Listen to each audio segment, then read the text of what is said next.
Welcome to Beyond the Coverage. I'm Chris Horner. This is Etoile de Besseges 2022.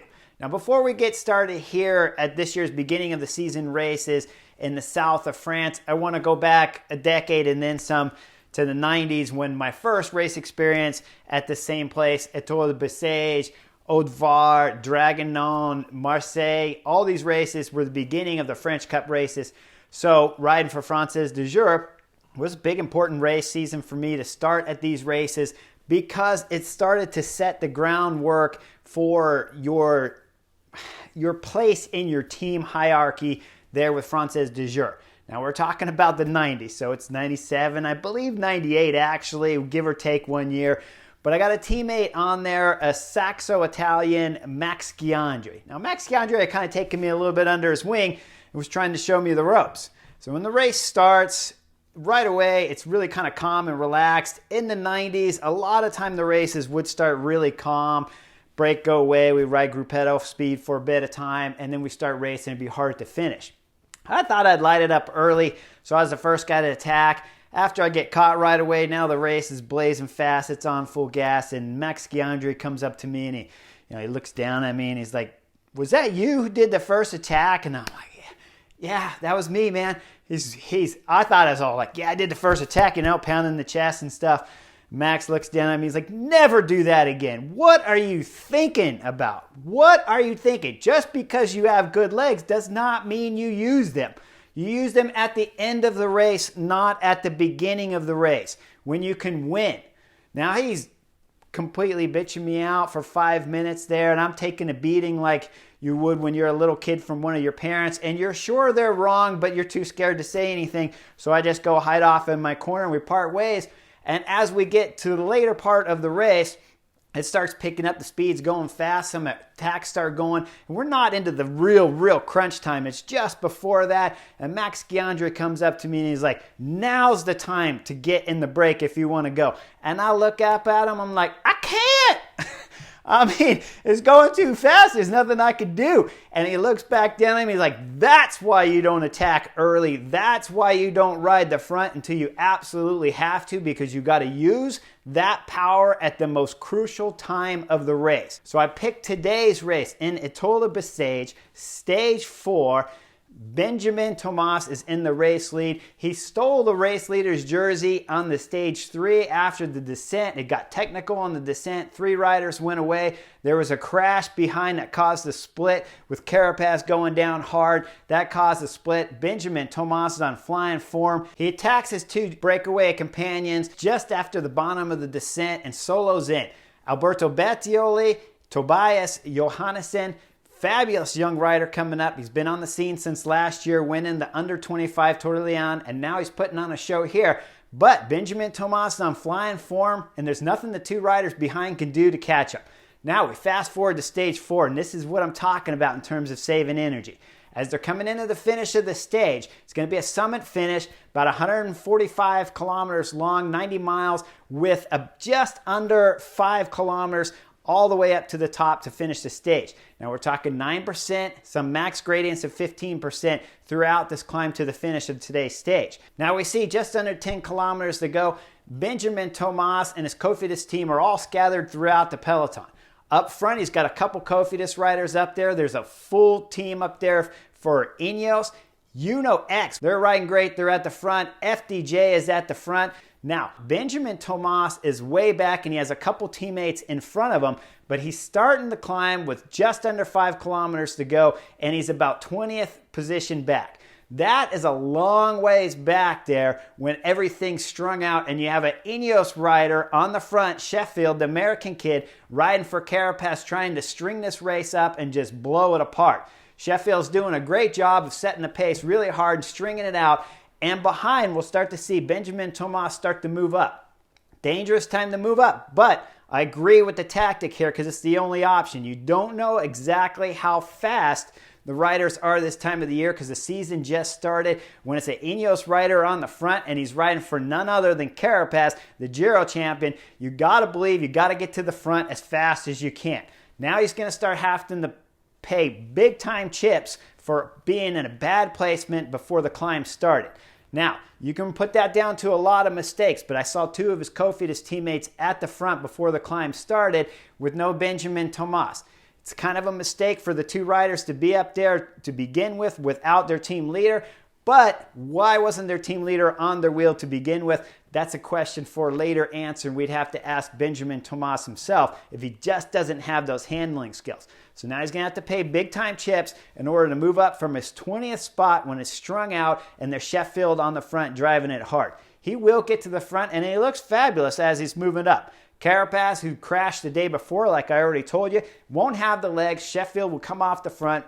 And then it's EF Education's Magnus Cort Nielsen is going to take over for Alberto.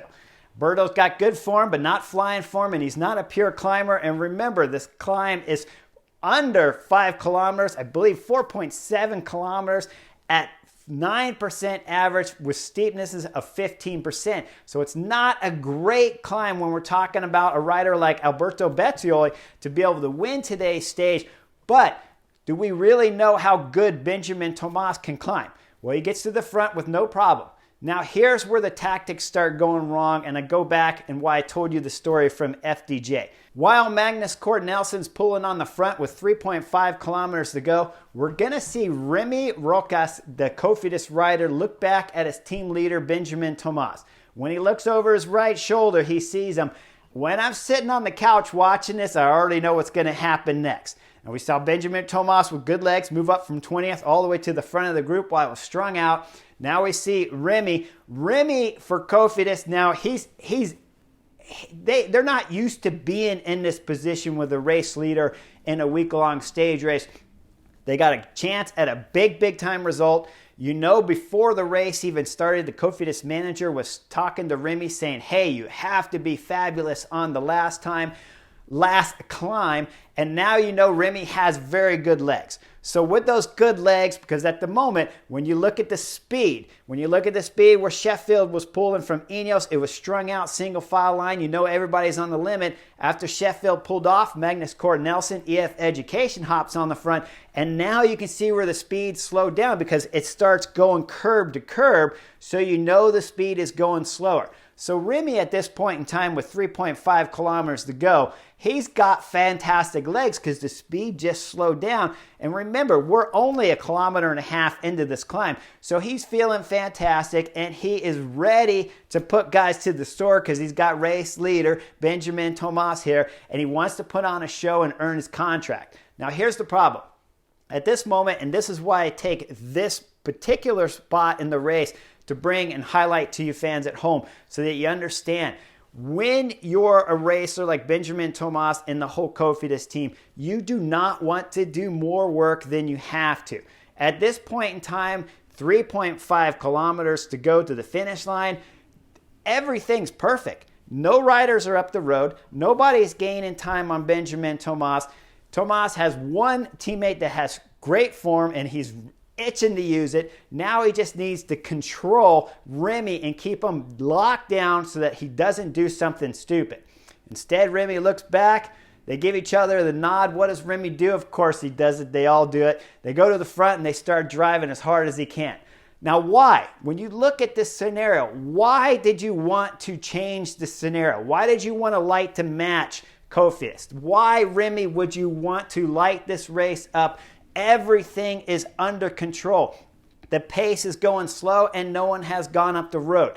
A perfect tactic is to let this pace go as slow as it can for as long as possible. Then when someone attacks, Remy, you grab your race leader, Benjamin, put him on your wheel and you start setting a hard tempo. And that way there, the distance from the finish, from where you have to start riding hard to the finish line is shorter. Instead, Remy decides that he's going to go ahead and light this up. So he does. He starts pulling hard. And that works great. It strings everything out. Looks fantastic on TV. The TV commentators are talking about how great of a job Remy is doing for Benjamin Thomas, his race leader. And then, bam, the attacks start coming. This is always what happens, okay? The only time you want to use Remy's tactic is if you're a pure climber and the best climber in the race. Then you can do whatever you want because you know you're the best. But when I'm sitting on the couch watching Remy go on the front, I got to believe in my mind everything I'm saying is just looking at it, wondering when is the explosion going to happen? When's Remy going to blow up? When's Benjamin Thomas going to blow up? And when are they going to start getting attacked? It happens, and it's none other than Jay Vine, Alpecin Phoenix. Fantastic story if you don't know it. Jay Vine got his ride over in Europe by being one of the top Swift riders, and now he's racing full-time over the European peloton. He goes, the young rider from Uno X follows along, Tobias Johansson, and those two will have their own battle up front. Now keep in mind, Tobias Johansson is 41 seconds behind race leader Benjamin Thomas, so now Cofidis have to chase just to keep the time under control because we still have more than 1.5 kilometers to go to the finish, and at 15% steep pitches on this climb, you can lose a lot of time. So Cofidis is up there on the front. Benjamin Thomas is not feeling so frisky anymore. He's paid for all his mistakes, massive tactical mistakes from the moment this climb started. 10 kilometers out, 5 kilometers before this climb started. Certainly when we made the left and started the climb, and we started in 20th spot and moved up, and then when he put his teammate on the front to start pulling hard for absolutely no reason, now he's paying full price all the way to the line. He's got to keep Alberto Bettiol, the EF Education rider, under control because he only has a 7-8 second gap to the EF Education rider. At 175 meters to go, it's the young Tobias Johannesson from Uno X that attacks, puts on an impressive acceleration. Jay Vine tries to follow, but as he does, it's the AG2R Clement that comes up his right side and passes him just as he starts his acceleration, blocks him in between the Trek Segafredo rider and AG2R. And Jay Vine has to slow down and come back around the left and then accelerate to try to get back up to the Uno X rider, but it's not going to happen. Tobias has way too much form, powers all the way to the line to take a spectacular win. His first big win with the big boys in the Pro Peloton. Congratulations, Tobias. Now behind, Alberto Bettiol had attacked Benjamin Thomas, and Thomas had lost some time, but had found his way and just clawed back up to the back wheel of Alberto Bettiol and held on to the race leader's jersey by 7 seconds at the end of today's stage. Now, this is one of those races where if you're Cofidis, you can go back to the hotel right now and you can say, hey, we're race leaders still. We did everything right. Or, like I always did throughout my career, what I always learned to do, even if you win, you go back and you analyze the races. Now, this is a couple days after this stage race, so we know Benjamin Thomas put on a fantastic display in the time trial the next day to win the overall classification. He finished third in the TT, but won the overall classification. Alberto Bettiol finished second on general classification. And Tobias Johannesson had a fantastic ride to round out the podium on the overall at the Etoile de Besseges.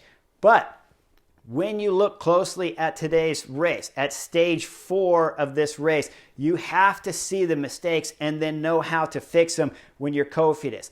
This tactic of where Benjamin Thomas started so far back with 4.7 kilometers to go when the climb started is unacceptable, especially as teammates in front of him. If something happens, his teammates can't get to him if he needs a bike change. And of course, there is the massive mistake of having to make up 20 places, single file line when the race is going as fast and as hard as it possibly can with only 4.7 kilometers to the finish line. The next big mistake for Cofidis has to be Remy. Never acceptable do you ever want to pick up the pace for no reason. Let somebody else do it. Magnus Cort Nelson was already setting the pace up there. It was slow enough to where it was wide, so the draft on the climb, when the field is all the way across the road, the draft is amazing, especially when it's coming from left to right and you're on the right side like Benjamin Thomas is. Now, the only thing you need to be careful is to stay near the front, stay with your teammate Remy, but don't take the front until you absolutely have to. Make one of the other teams make the pace harder, and then use Remy to do damage control all the way to the line for as long as possible. So keep in mind when you're sitting on the couch and you're watching a team like Cofidis and Benjamin Thomas, and I mean any team, I'm just using theirs as an example on today's Beyond the Covers. But when you're sitting on the couch and it's not Jumbo-Visma, it's not UAE Team Emirates with Tadej Pogacar, those guys have reasons why they can just set the pace as fast as they want up the last climb and just demolish the field, put more time on everyone before tomorrow's time trial that they have at the Etoile de Besseges on stage 5.